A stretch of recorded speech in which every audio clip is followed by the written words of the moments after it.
Legendary music executive Jerry Moss, a co-founder of A&M Records, whose roster included such hit acts as Janet Jackson, The Police, Sting, The Carpenters, and Sheryl Crow, died Wednesday. He was 88 years old. The death was attributed to natural causes, said Moss's widow, Tina Morse, per the Associated Press, which also reported that Moss died at his home in Bel Air, California, via a statement from his family. They truly don't make them like him anymore, and we will miss conversations with him about everything under the sun, the twinkle in his eyes as he approached every moment ready for the next adventure. According to the statement, Moss co-founded A&M Records with trumpeter Herb Alpert, who would also record for the label in 1962. Rolling Stone reported their surnames made up the A&M in A&M Records.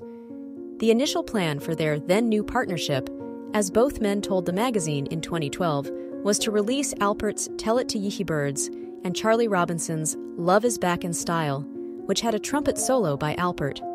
Herb's record was a hit. It sold several thousand copies, which was enough to get us going, Moss told Rolling Stone at the time.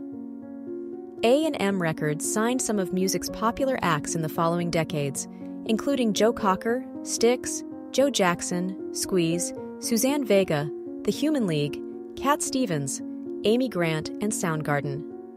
Among the label's smash hit albums were Carole King's Tapestry, Jackson's Control, The Police's Synchronicity, Bryan Adams' Reckless, and Peter Frampton's Frampton Comes Alive. Even Alpert himself found success on A&M with his 1965 album Whipped Cream and Other Delights, and his 1979 single Rise. Moss was born in Brooklyn, New York, and got his start in the music business doing radio promotion for Coed Records, per Variety. He later moved to California and launched an independent record promotion company. His work as a record producer brought him in contact with Alpert, both of whom started A&M in Alpert's garage. "We had a huge advantage," Alpert told Rolling Stone in 2012. "There was no board of directors, just Jerry and myself. We made decisions quickly and signed artists we liked."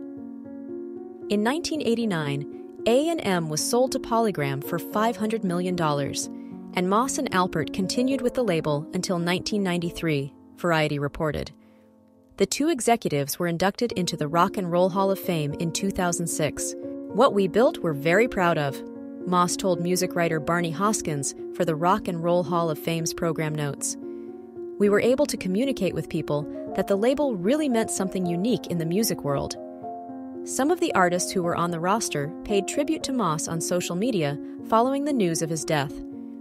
"I am so sorry to hear Jerry Moss has left us," Peter Frampton wrote on Twitter, now known as X. "Jerry was a true gentleman, and if it weren't for him, so many lives might have turned out very differently. He loved great music and went out of his way to make a place where artists could find themselves and create with his lovely encouragement and patience. I love you, Jerry, and my thoughts are with wife Tina and the entire family. Rest now, my dear friend." A gentleman, a mentor, a friend, and utterly irreplaceable, Sting shared in an Instagram post that featured a photo of him and Moss. A devastating loss.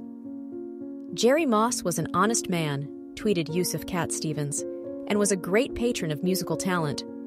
It was at his Malibu house I reconnected with God, out there in the ocean. May he rest in peace." Former Police guitarist Andy Summers also wrote about Moss via X. "Very sad to hear of the passing of the great Jerry Moss. He was a kind, clever, and thoughtful man who was fun to be around and be involved with. It never felt like business, but rather a fruitful and creative partnership. He will be missed. Thanks, Jerry."